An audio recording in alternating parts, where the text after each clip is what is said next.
Hello, everyone. Welcome this morning to our presentation. We're just going to wait a few more minutes to allow more people to log in, and then we'll get started.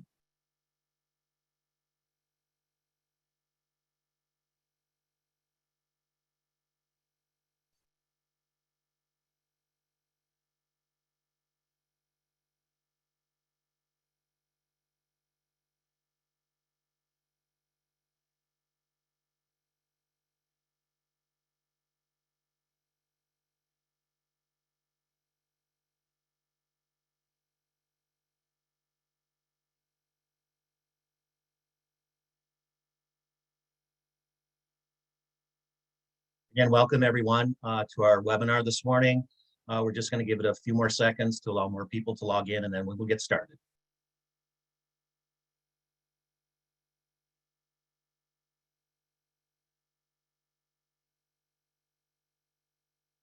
Well, I think we can get started. Again, welcome everyone. Glad you could join us today for our 1-hour webinar on your organization's payments might cost you more than you think.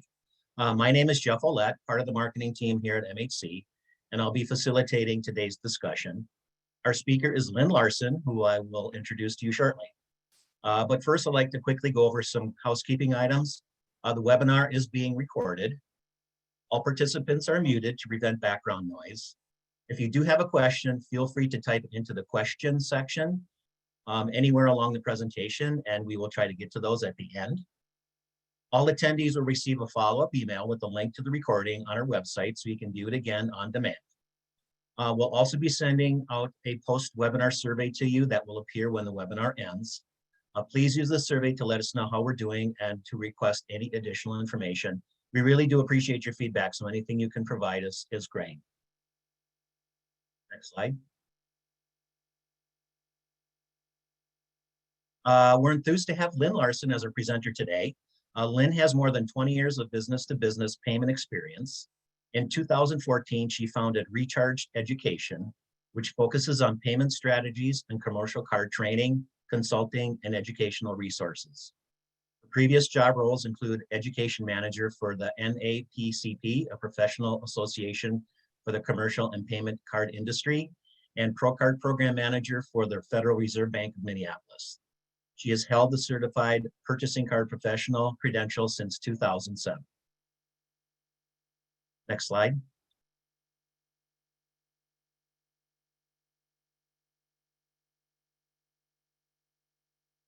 At this point, I'm just going to hand it off to Lynn to get started. Great. Thank you, Jeff. Well, welcome everyone. It's great to be here today.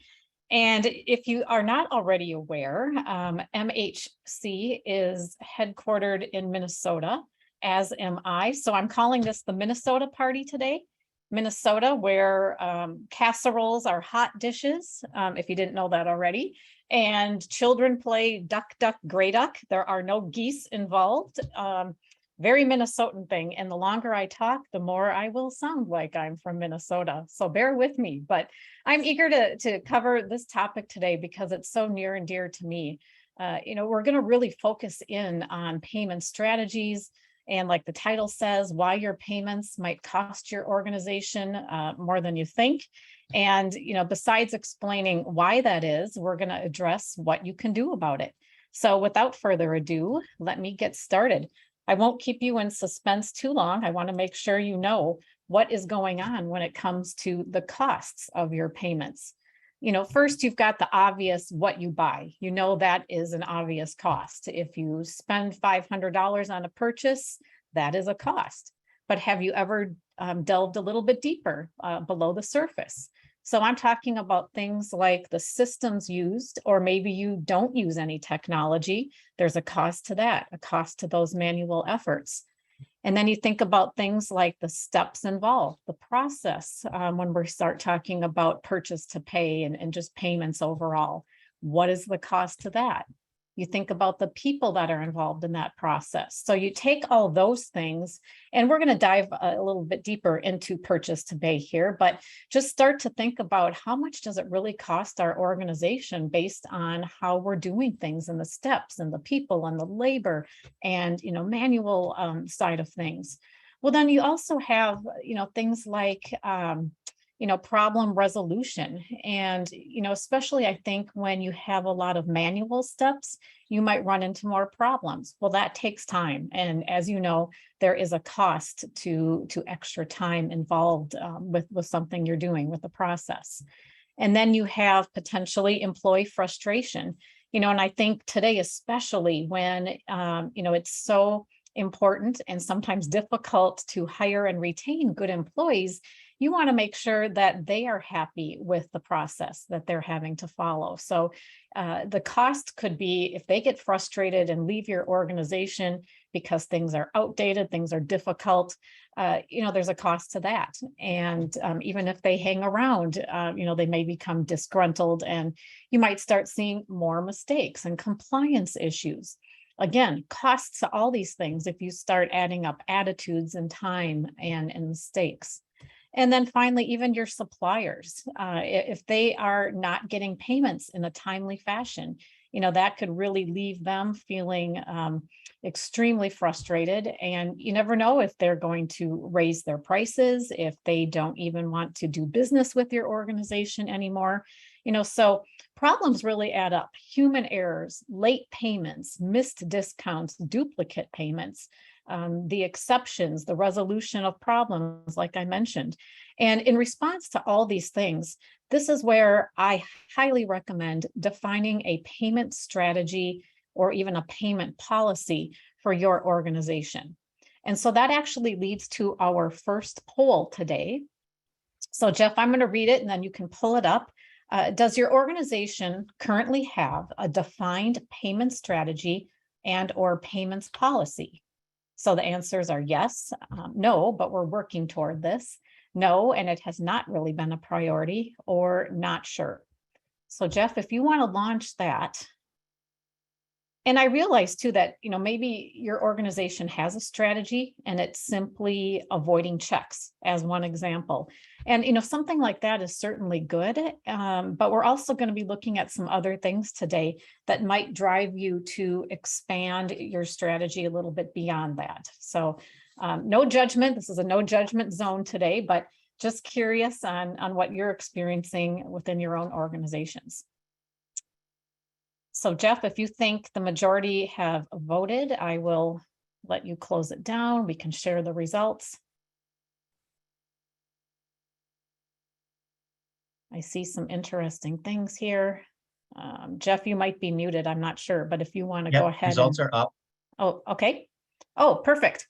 All right. Oh, you know what? This is exact here. I sounded Minnesotan right there. No, this is exactly though what I find when I do webinars. I'm seeing that 50% of you are saying, yes, you do have a payment strategy or policy today.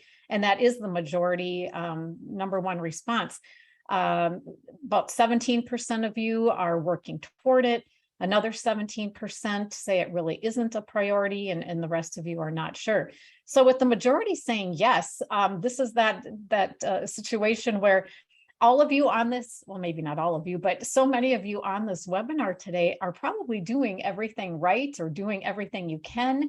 And yet here you are today to hear more. So that's what always happens. The people that are doing things well are the ones that pursue education like this, and others just shy away from this. So I don't know, but congratulations to those of you who are already there. Let's see if what we talk about today can, I guess, motivate you to change some things, tweak some things. So let's just go on from there. So bear with me here. Okay. So we're going to look, to begin with here at purchase to pay processes, what's involved. Because I think before you start to create or even update a payment strategy, it's good to look at that big picture. So P2P processes, purchase to pay, P2P are what drive the costs. And, back in the webinar description, we have a learning objective to look at what you're doing today so you can identify some common risks and drawbacks. So let's just take a look at a few things. First, we're talking about your purchasing structure. So it's things like, do you have a centralized purchasing department that is initiating purchases?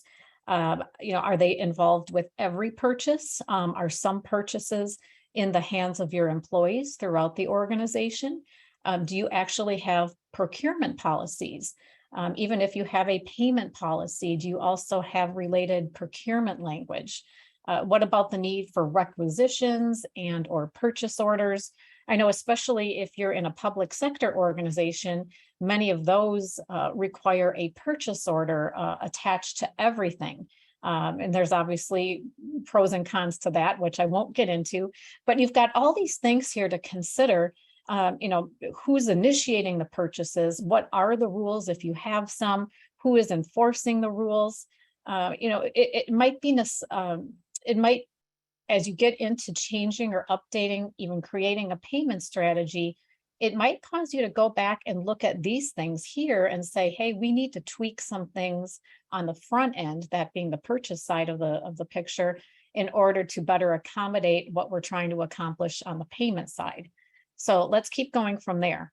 All of these things too can spill into your accounting realm. So if you're in the AP function, accounts payable, you might be interested in where it goes from here.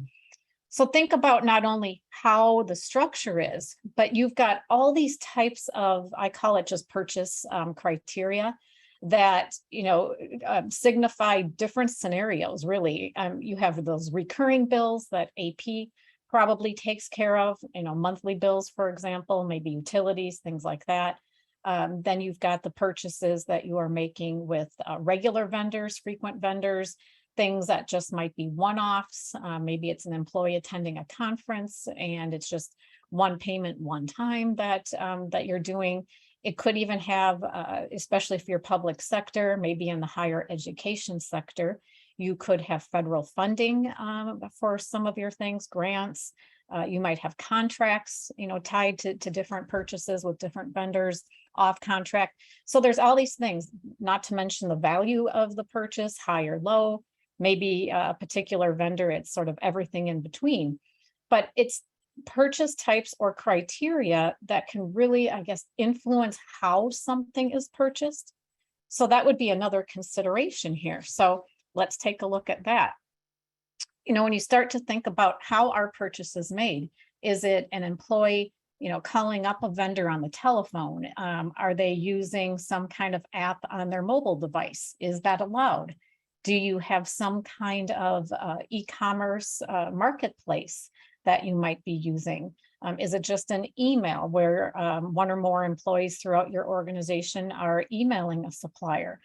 Is anyone going into a brick and mortar, actual retail location, which is very common when you start thinking about like facilities people, maintenance people that might be having to do that. So do your rules today actually cover all these different scenarios, all the different types of purchases, and then as you're pulling it all together, how then things are ultimately paid for? So it's almost like, I imagine back when I was a kid and you've got those little activity books and you had to draw lines to connect the dots of things that matched. Some of you might remember what that is, but that's almost like what you're doing with this here. You go from all these different examples, and then you have to think on the payment side. And I would say if you use more than one payment method with any one supplier, that's where it can be potentially costly. You might be more prone to having duplicate payments, especially if you have any distributed company cards, P cards, corporate cards in the hands of employees. How do you know that the same purchases are not being paid for by accounts payable? So, I think this is where we need to get into then, what are the payment options? And then you put it together with those different purchase types and how they're made, what your rules say today, and figuring out whether your rules need to change going forward. So let's do a quick review of payment methods. I'm sure all of you, especially if you're in an AP function or a finance function, all of this is going to sound familiar to you, but let's just review, and then we're going to put some numbers around it actually. We know that checks today have wide acceptance. I mean, come on, they've been around decades and decades and decades, and everybody knows them. There are established processes, no problem, right? Your vendors, most of them, I'm sure, are very happy to take a check. But we know on the con side of the world, I mean, there's a high process cost when you start to think about all the people involved, even the hard dollar costs related to checks, in terms of the supplies. And an example is coming up here. But they're also time and again showing up in industry research as being a fraud target. You might have increased days sales outstanding. Your suppliers might experience that if you are slow to get checks out. It really, to me, there is no notable benefit if you are in the buying side of the world, and that's really who I'm mainly talking to today. I realize your organization might also be accepting payments, but I'm really focused in on the accounts payable side. What are the true benefits to your organization other than that whole comfort factor?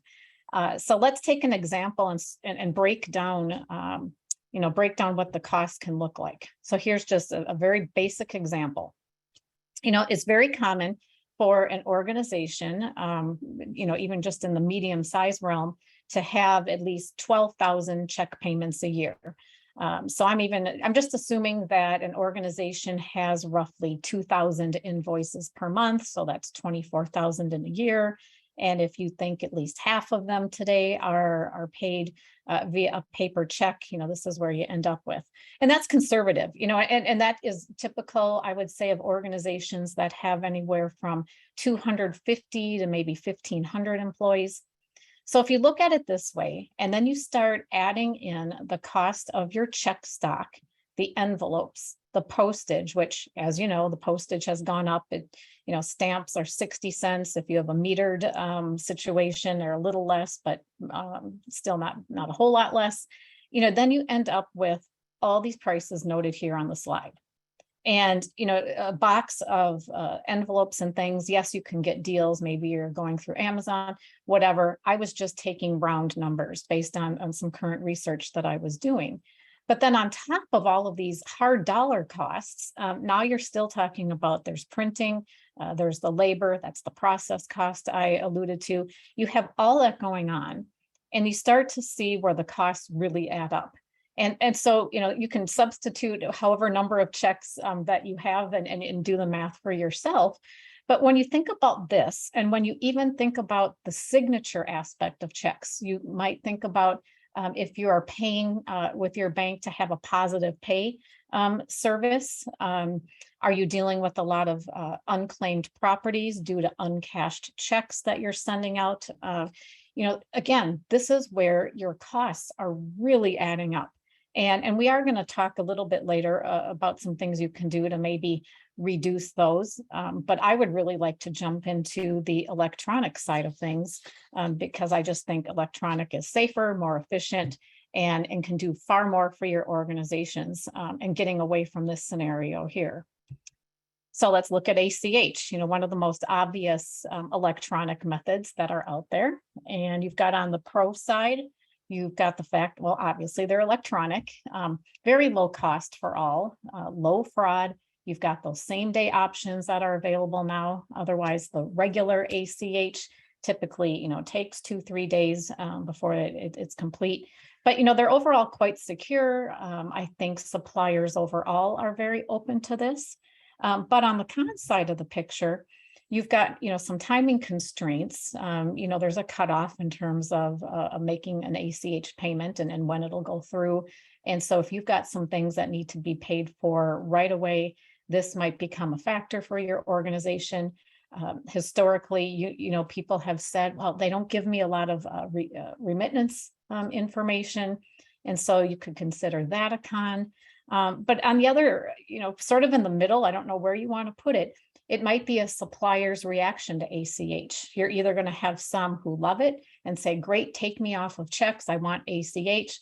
Or there might be some to say, I don't want to give you my bank account information. I don't want to have, you hold my bank account information and potentially open myself up to a security problem. And so, I think if suppliers especially are reluctant, then you might want to be looking at a different electronic method. But again, we're whipping through these pros and cons just so you can really start to think about your suppliers, fitting it into the picture we were just looking at, that whole P2P process, to start to formulate when are you going to use one payment method over another. But certainly ACH is a very strong option. Now, when we get to wires, I'm sure I'm probably, preaching to the choir here. We all know that they're electronic and they're fast, but they really are not practical for, the invoices day in and day out. They can be great for cross-border payments, but that there is a higher cost for both parties. It can be something like $25 roughly for an organization to send a wire payment. And even for the recipient, it could be $12, $15. Of course, costs vary. So again, not practical.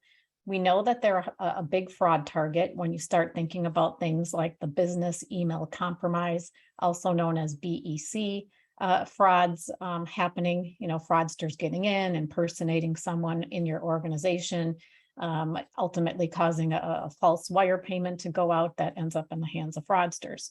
So, yes, they're an option, but it's probably not a good idea to make wires a big part of your payment strategy. So where am I going so far? Well, we've got ACH as a really strong option, but on top of that, we're going to get into just cards. I'm talking about the ones that are, distributed, issued to employees, and where they've always been plastic in the past. Increasingly, you might be hearing about mobile options or virtual options going to employees' mobile wallets. But overall, either way, hands-on with the cards. What are they good for? Well, I think for your employees, they're certainly convenient, especially when you start thinking about, say, employees who are doing business travel. And if you are putting cards in the hands of employees, it will reduce the number of invoices going through your AP department. You can get a potential float. You buy something today, but you're using a card. You're really not paying that bill for potentially 4 weeks, 6 weeks, whatever it is, depending on the timing. Most of you are probably aware that there could be the potential to earn a rebate, also known as revenue share, as a result of card usage. And you've got that added benefit of the 1099 reporting relief, at least for the federal level for domestic payments.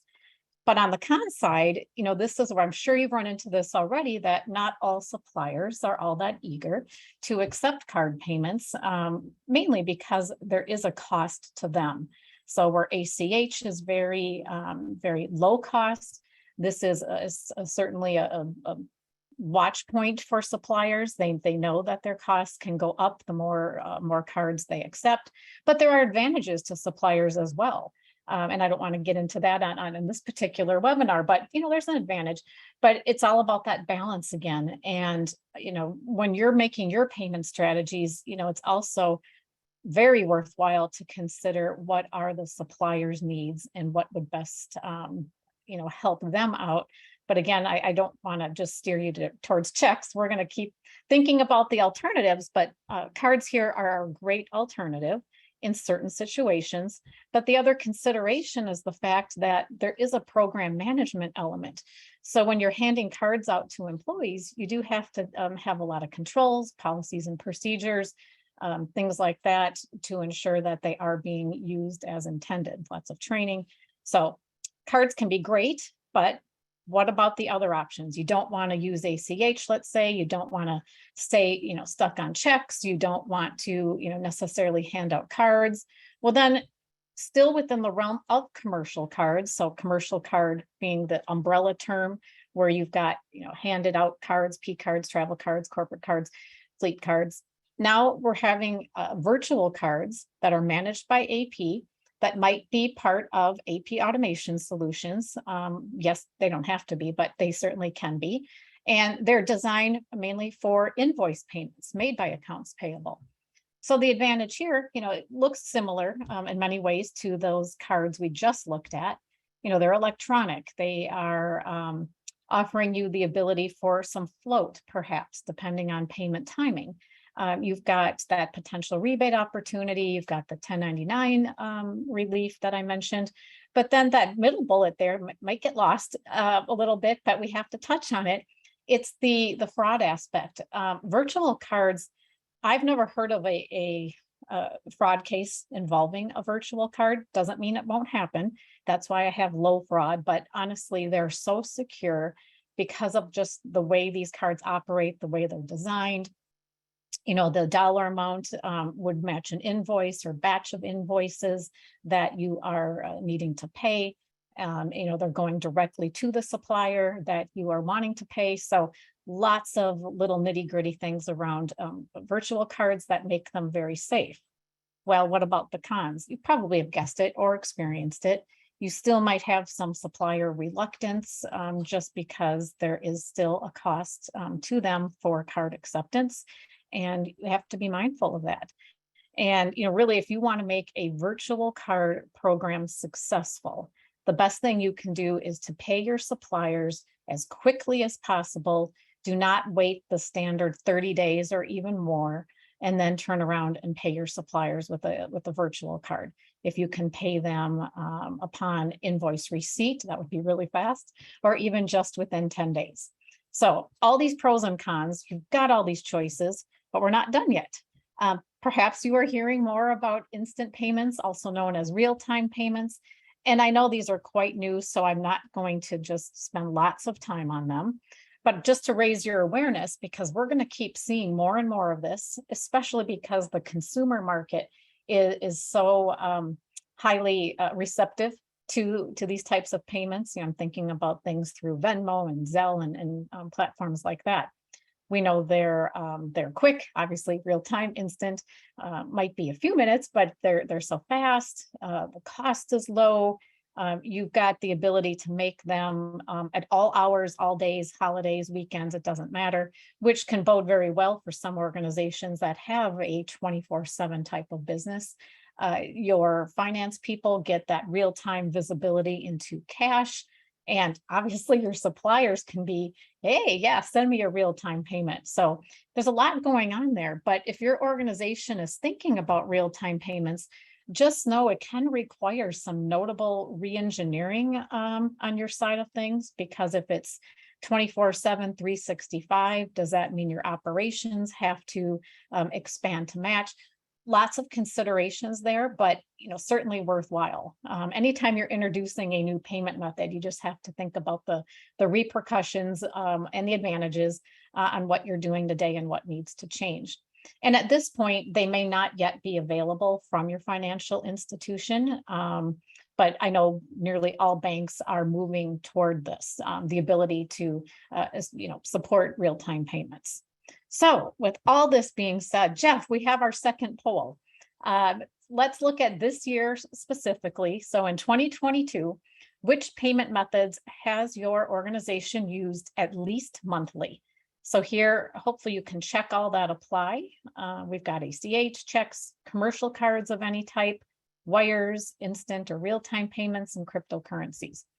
Obviously, I didn't talk about I didn't talk about cryptocurrencies. Not going there. I know they're not widely used, but I threw it in there because I'm just curious what people might say on this. So. Yep, polls launched. Okay. And Jeff, too, if any questions have come in, just feel free to interrupt me, and we'll go from there. Okay.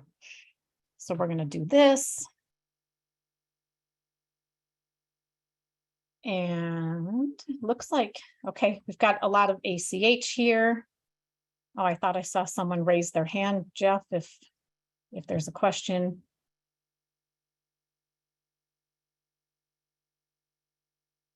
We've got people raising their hands, it looks like. I'll let you manage that, Jeff. Okay, but fine. We know we've got no one's using checks. No one has said checks. Well, that is interesting. I really am speaking to the savvy group. Okay, well then all of you will take these shows on the road and educate other organizations in your sectors about why checks shouldn't be used. All right, you could probably, did you shut down the poll? I did, yes. Okay, and you're sharing the results? Yes. Okay, perfect. So yeah, no one said checks. Wow, so maybe you've already reached a point where you've just said, we're not going to do it. Then, for all of you that have had great success, obviously, in reducing or even eliminating checks, I would love just to have you enter some comments in, and Jeff can share some of those as time allows at the end. But we've got wires, we've got commercial cards. Okay, and ACH is the clear winner with more than 50%. Yeah, we're getting a lot of comments, and then unfortunately, they're only able to select one choice. So the results may Oh, be a bit. So sorry about that. oh, yeah. Okay, we were supposed to do all. Okay, well then we really are not sure. Huh. Well, if anyone is using, well, I don't know, Jeff, we won't worry about this. We're just gonna assume that we have rock stars on the webinar today and no one's using checks anymore. I doubt that that's the case, but okay, all right. But let's just close this down. Yeah, we should have had that set up as a check all. So, well, we'll go on from there. We're going to look at mistakes to avoid besides the way polling questions are set up. So what can trip up an organization in its quest for increased payment efficiencies and cost savings? And this is where I had to chuckle a little bit because I know as we were promoting this webinar, it sounded like I was going to address every mistake you could possibly do, which of course I can't in the short amount of time. But there are some very common things that I think most all can be, sort of separated into 4 main areas, starting with this one, that no collaboration thing. I call it, the silo approach. So this is like a Minnesota picture. This is our farm country silos thing going on. I think, what I mean by this, so besides no collaboration, then there's also overlooking who some of the stakeholders could be. It's so important to bring everyone together because everyone's expertise is in a certain area. And if you are missing a key piece of that and you start developing a payment strategy, you may be, you may be causing some more mistakes, which we'll look at. But, you might be, duplicating efforts. It might be something where you didn't realize that fixing one thing is going to break another thing. So at a minimum, bring all the people together that potentially are impacted at all by purchase to pay, specifically, on the payment side of things. And then as a project gets going, it's not like every person has to be at every meeting, but you do need to raise the awareness within your organization that you're looking at making some changes to your payments. You are looking at, let's assume, getting away from checks. So everyone needs to share what their pain points are, whether it's procurement sharing a pain point, AP, I'm sure has a lot of pain points when they're dealing with exceptions and problem resolutions, that they're experiencing when they go to make a payment. You also have to have, when you're talking stakeholders, very specific ownership of the project, who is going to take the lead here. And with payment strategy in particular, this can be so challenging because there are so many people involved. And if you're doing anything with cards in the hands of employees, well, then your stakeholders could be employees all over the organization. But mainly, I think you're really zeroing in on procurement, accounts payable, and then the bigger umbrella of just accounting or like a financial office or a controller's office gets into that. But do not overlook who might be impacted. And you need to answer the questions too. Who can help spearhead change?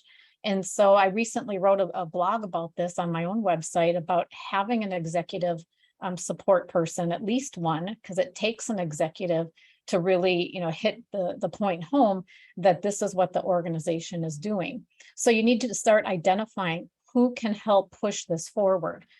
Who is going to manage or herd the cats, the whole people like to joke about herding cats, who is going to bring everyone together to identify what you need to work on, what the priorities are. So from there, the other mistake is when organizations start to overcomplicate a process. And I'm going to share an example. So I was consulting a while back for a company that had a very efficient e-invoicing process, like today meaning when I was working with them. They actually had the suppliers, when they submitted an invoice through an e-invoicing system, the supplier was providing the relevant details for the purchase. I think it had a purchase order, might have even had some budget coding. The suppliers were really doing it all. Yet this organization heard that with P cards, purchasing cards, if they could change their process to purchasing cards, maybe they would earn a rebate and get that cash in hand from the card issuer. Well, the more we looked at it, I mean, it just didn't make sense. They were taking something that was very efficient and they wanted to undo it and start causing more steps in the process, hiring a P card program administrator. Ultimately, they did a cost study. It was going to cost them more to do what they wanted to do because they had decided they wanted, I call it chasing a rebate. So where rebates associated with card usage are obviously attractive, you don't want to start adding steps or picking apart at what's already working in a very efficient manner for that rebate, because ultimately it may cost you more in the end. Your payments might cost more than you think. Another example is just trying to add steps to a process because you think it's safer. And so again, I'm going to pick on the public sector just for a minute, but a lot of times they'll say everything needs a purchase order, everything needs a pre-approval, everything needs a post-approval. They have lots of layers of controls. And I am a big supporter of controls, but they need to be purposeful. They need to have a reason. They need to not slow things down. That's a whole nother webinar too, just about controls. But think about what you're doing. I would look at what processes do you have today that are complicated and how can you change them to make them more streamlined? And so this is, even if it's just changing the payment method from a check to an ACH, you are going to save steps and money, as we've already looked at. But it is a mistake where suddenly someone gets to that drawing board and they make everything harder than it needs to be. Another example, it's almost on the flip side of things. It's not looking at the control environment. And this is where, as you start to change things, suddenly controls you had in place are gone. And if they were critical, effective controls, and you've changed things around so much that they don't exist, then you're opening yourselves up to bigger risk, whether that be internal, external fraud, the risk of inaccurate accounting entries, the risk of duplicate payments, whatever it might be. And the best, I guess, remedy for this, I would say do a risk analysis. And I speak to a lot of audience that go, risk analysis, what are you talking about? And that's another webinar topic perhaps, but it is looking at all the inputs and outputs and where are your control points. And it's thinking like a criminal to try to test out, hey, if someone tries to do X, what controls do we have to stop it? But again, this is tied back to the stakeholder thing. If everybody who needs to be is involved with the project, then they will know, the different controls related to their piece of the pie. And as you move forward for change, you can make sure those are getting addressed. But it is a common mistake. People get so excited about, changing something and cost savings when all of a sudden it's like, oh, we have cost savings, but we didn't realize we left this this control gap open. So won't harp on that anymore. Let's move on to communication aspect. You already know, I'm sure, the importance of communicating internally, but what about with your suppliers? So you can sit here for weeks or months, create the best payment strategy possible, and then say, we didn't tell the suppliers what we wanted to do. We didn't go back and adjust contracts. They don't know what we're supposed to be doing here. So you might come up with this brilliant plan, but if your suppliers don't know what they're supposed to be doing, and if they haven't bought into it, then it's not going to work. So the suppliers, again, have to be a key piece to your plans ultimately in terms of making it work and really getting cost savings, not just for you, but hopefully for them as well, or they have to have some kind of benefit. So keep that in mind. You have to get with them, even if it means having some training sessions that might be necessary for, say, a virtual card product. I know at this point, many suppliers are savvy, but it depends on who your suppliers are. Some of the smaller ones really will need some training, at least initially. So we are moving into the final stretch here on what kind of actions should you be doing. And Jeff, I want to start out with a poll just to see where people are at in terms of check usage. So does your organization have specific goals or plans to reduce check usage? And, it's the resounding yes, and we're doing it. This will tell me, who's actually, I guess, excelling. Or there's the yes, but we haven't really made a strong push. No, but we hope to do so. We have little interest in this or not sure. So Jeff, if you launch the poll, and I will say that I have worked with organizations where some people, and oftentimes it is, whether it be the CFO or maybe a CCO or someone at a high level, really thinks checks are the best. They like the tangible aspect of seeing a check, of signing their name on the paper if that's what they're doing. It's hard to argue when they have an emotional attachment to the checks, but as we've already looked at, there are hard dollar costs that can add up. Okay, so Jeff, did you shut it down already? Just sharing results. You're sharing results. Okay, so we do have 17% that are actively doing this already, reducing checks. Oh, and a third of you that haven't made a strong push yet, but you're trying to. There's 17% that are hoping to do it at some point. Oh, this is good. See, don't I sound Minnesotan when I say that? Oh, nobody said we have little to no interest in this. Great. Okay, so we really want to jump into the recommended actions. What can you do to get this going?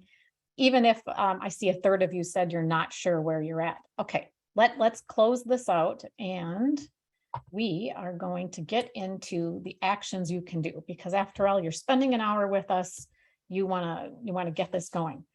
As I've said or indicated all along, implement a payment strategy. Now, I almost have this slide in the wrong spot because now I'm going to work backwards and how do you get there? But that's the short answer. But now a lot of things have to happen first. I mentioned bringing the right people together. And my blog post title had been, how many people does it take to change a payment strategy? Little twist on the old light bulb joke of how many people does it take?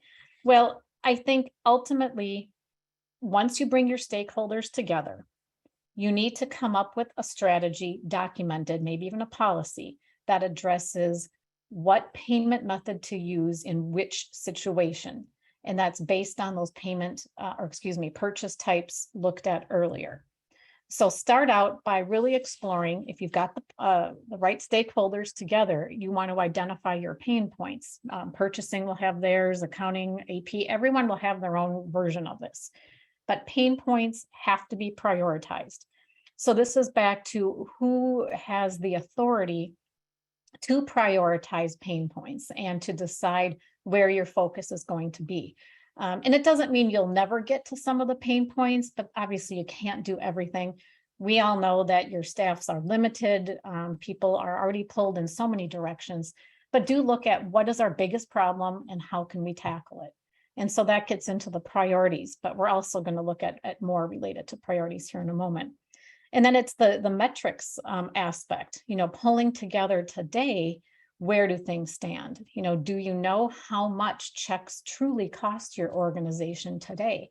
Do you know how many early payment discounts you might be missing out on? Do you know how many duplicate payments are happening? So it's trying to figure out where are we? And actually, as you start to get those metrics, then that might actually reveal a different pain point that you didn't know was there. So I'm always a big advocate of looking at where things stand today. And I'm always all about getting numbers around things. I highly always recommend getting the emotion out of things. Although, as I was just talking about, we know you could have executives that are emotionally attached to checks. You can't always change their mind, but if you've got your hard dollar numbers, you've quantified things, that's the best thing you can do, and that's within your control here. So in terms of assessing where you're at today, I'm zeroed in on checks.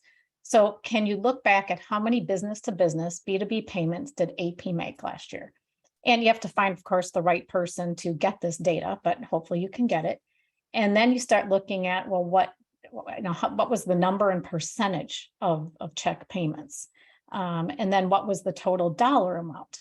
And if you really want to take this further, calculate the process costs, how many people are involved with making a check payment and what's the labor involved, how much of their time. There's the hard dollar costs, and that goes back to the other slide, and looking at, you can't argue that. I know some executives kind of poo-poo process costs, but when you get hard dollar costs, that will speak to them. That's why I suggest, try to bring both together if you can, but, always get those hard dollar costs and then work from there.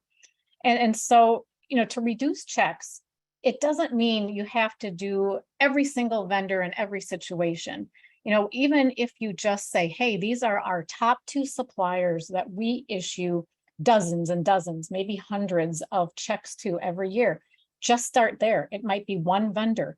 And just by focusing on one vendor to switch over to whether it be ACH or a virtual card, you'll already have X savings. And that would be another good thing. As what I'm trying to get everyone to do is build a business case with data. So data based on what you've done and where might it be, where might the savings come from if you can switch one supplier, 2 supplier, whatever it is. So just get numbers around all that. From there, you want to identify your priorities, back to that again, answering key questions. So again, it's where do we start with this? So besides looking at what your check usage has been, there are other factors that go into it. Do you have goals related to your days payable outstanding, your DPO? How quickly do you want to be paying your suppliers? Do you have goals, related to early payment discounts? Do you even know which of your suppliers offer it?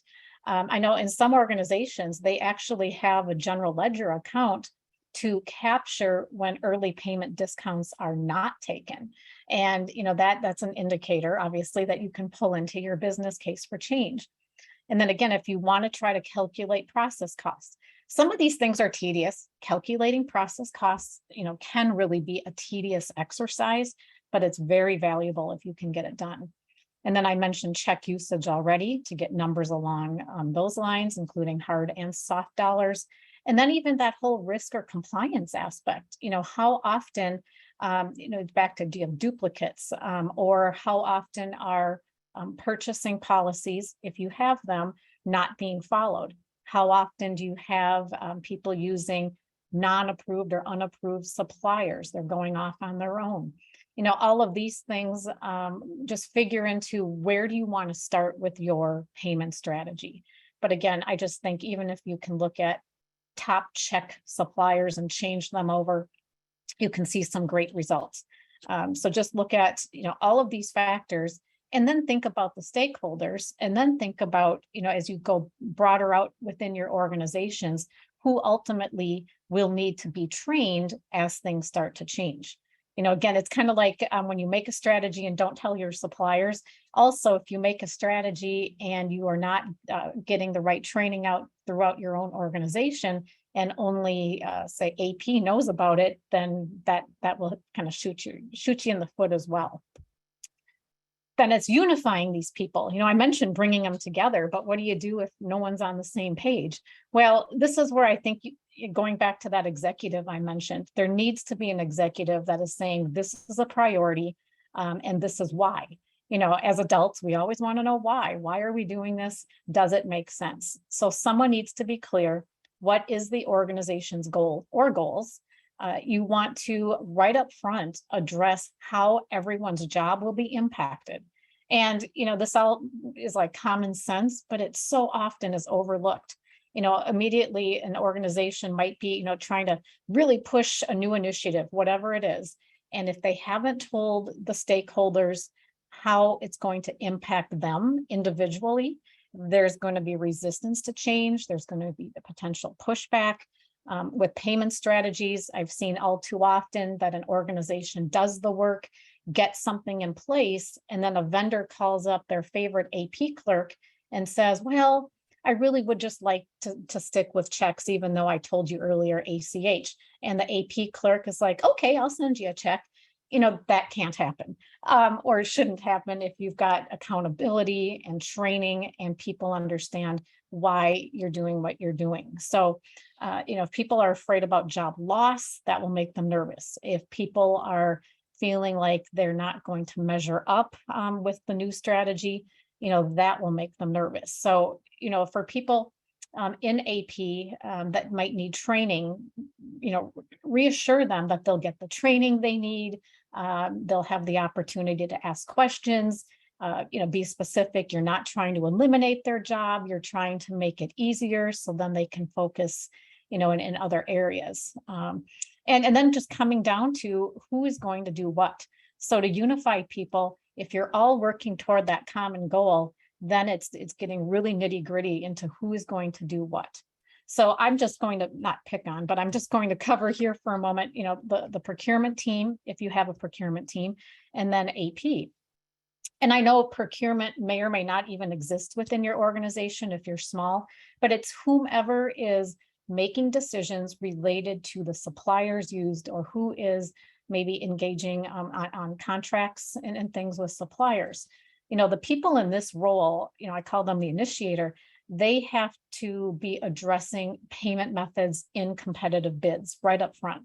They need to ensure that contracts reflect the agreed upon payment terms, and then even changing terms if contracts exist today and you are trying to move them from check to another method, update those existing contracts. These people, whether it's procurement or someone else, needs to communicate with accounts payable, because accounts payable needs to know what are the agreed upon payment terms with these suppliers. So it all starts at the beginning, which is why we started at the beginning with purchase to pay, looking at those purchases and figuring out, how can you address not even just the payment method, but potentially the whole purchase to pay process up front. Then when you get to the AP side of the house, accounts payable is that gatekeeper. They need to know, which payment method is appropriate for which suppliers. And if there's a way to even make that electronic, whether it's through an ERP system, through your master vendor file, through AP automation, whatever it is where you can actually specify in there what the payment method should be so that a mistake doesn't potentially happen. AP should be refusing to do check payments if a supplier is supposed to be paid a different way. It's also about not setting up a new supplier in your master vendor file until the payment method has been confirmed. And if you are still sticking with some check payments, it might be a matter of reducing the number of check runs you are doing. So whether if you're doing it daily today, maybe it's weekly in the future. Slowing those down and really making that push for electronic, letting suppliers know how much more quickly they can be paid if it's a different method. So lots of things need to happen. Even that whole supplier campaign type of process that I was noting about letting them know what's going on. That takes us right to the supplier outreach factor. Prioritize, I've mentioned that. Who are you going to contact first? Who's going to lead this effort on contacting suppliers? How are you going to contact them? Letters are fine, but having that face-to-face or call-to-call scenario can be best. Make sure you're speaking with the right person on the supplier side of things, because somebody might just say, sure, we'll take a virtual card, and it's not the right person to make that decision for the supplier. And once you've converted, at least verbally or even through a contract, a change in payment method, don't keep paying them the old way. I've seen that happen far too often. That's another one of those mistakes that might fall into that communication with suppliers category. So you do want to figure out who will you mandate a change to, who will you just try to work with, who will you suggest, hey, take my virtual card, but we're not going to force you. And that might vary by supplier depending on your relationship. If a supplier refuses to move away from checks, it's good to note that. And then, follow up with them, whether it be 6 months later or 9 months later, to revisit it because maybe they've had a change of heart, whatever, things change over time. So you really want to be intentional about this. And, you don't want to be spending your time on these onesie twosie suppliers, but you do want to work with the suppliers that are more strategic for your organization. And, back to those onesie twosie ones, just make a decision within your organization. How will we pay those suppliers? And that's where maybe even a P card or other card in hand might be best. But it all amounts to where your organization's pain points are, where you can achieve the most cost savings. So before we truly end today, we've got a final recommendation. I'm just asking everyone to note at least one thing you're going to do as a result of attending this webinar today. So maybe it's just a matter of moving a couple suppliers from check to something else.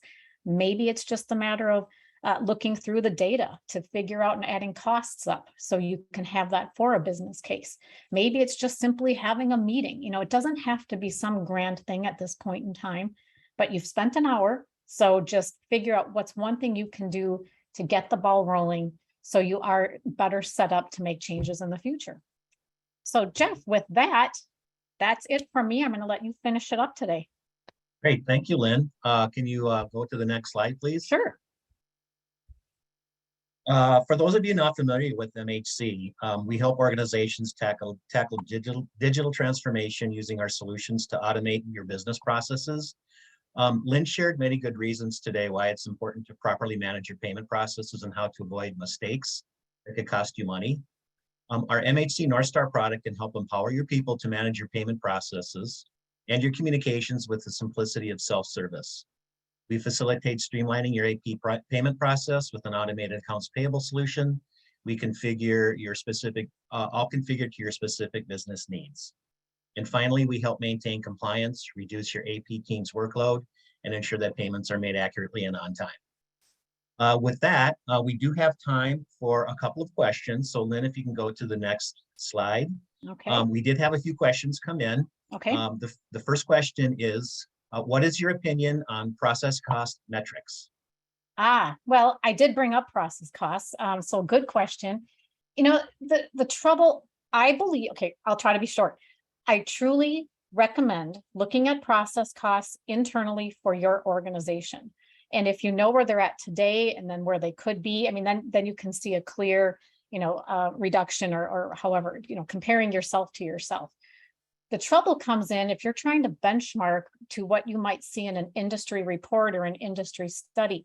Yes, that might be valuable, but you ultimately don't know what did those other organizations consider when they calculated their process costs. It might be completely different than what you've done. So if you start chasing some number that you see in a report, or you think you're doing great because you're better than what's in a report, you really don't know.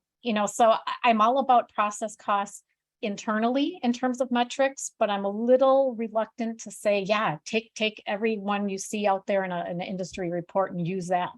You just want to focus on yourself to see if there's real change happening. Great. We have one more quickly. Okay. When communicating with suppliers, what is the most important topic to address? Narrowing it down to just one. Well, I think one tendency, and maybe I've already alluded to this, is to focus on the payment method, but you really have to look at that whole process, because it's all about, are they going to, does a supplier need to submit an invoice or not? Is your organization using something like evaluated receipt settlement where an invoice is not needed? I mean, you want to take that whole picture with the supplier. That's the topic or the conversation to have from beginning to end. What does it look like? Is it an e-commerce type of order? How will orders be taken or submitted? And then how the payment process will work and the timing. So it's not just payment, it's the whole thing is what I would say. Great. We have one more final poll to launch. Okay. Oh, yeah. Let me get to that. Yep. Do you have an active or upcoming AP automation initiative? Just give you a few seconds to answer that. And again, want to thank everybody for joining us today. Feel free to reach out to Bridget if you'd like to learn more about MHC North Star. And just a reminder, you will receive a follow-up email with a link to the recording on our website. Thanks again, and take a few minutes to fill out the post-webinar survey. We really do appreciate your feedback. Thanks again.